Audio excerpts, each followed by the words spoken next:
Kids, welcome back to my channel. तो आज हम पढ़ेंगे अधिगम के नियम। थर्ड के सीखने के नियम। कुल 8 नियम बताए हैं। मुख्य नियम क्या है? मुख्य नियम ये 3 हैं, जिसमें कि अभ्यास का नियम, तत्परता का नियम और प्रभाव का नियम।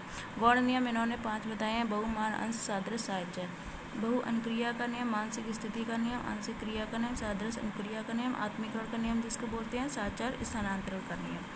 अधिगम के नियमों का अधिगम में महत्व क्या क्या है? तो मुख्य नियम ये है तत्परता का नियम, जिसमें कि बालक इच्छा शक्ति और संकल्प शक्ति को अधिक इम्पोर्टेंस देता है।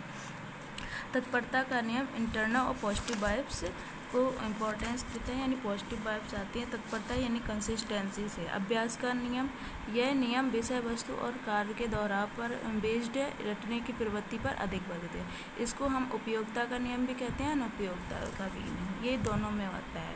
प्रभाव का नियम यानी पॉजिटिव और निगेटिव दोनों ही इसमें इफेक्ट ऐड है और कार्य की प्रकृति का प्रभाव होता है। इस संतोष का नियम भी कहते हैं, असंतोष का नियम और आदर्श का प्रभाव, ये प्रभाव के नियम हो गए। गौण नियम में क्या होता है कि बहु अनुक्रिया का नियम, इसमें क्या करता है कि बच्चा जो है अपनी पहले जो प्रॉब्लम्स होती है उसका समाधान करता है। मानसिक स्थिति का नियम, इसमें बालक की मानसिक हालत अगर ठीक है तो विषय को सीख सकता है।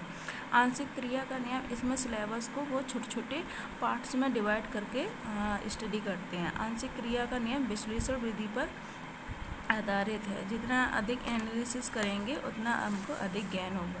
सादृश अनुक्रिया का नियम, इसमें क्या होता है कि जो आपने पहले का पढ़ा है यानी पूर्व अनुभव और पूर्व ज्ञान को इम्पोर्टेंस दिया गया है। सादृश अनुक्रिया के नियम को हम आत्मीकरण का नियम भी कहते हैं। Thank you for watching. Please like, share and subscribe.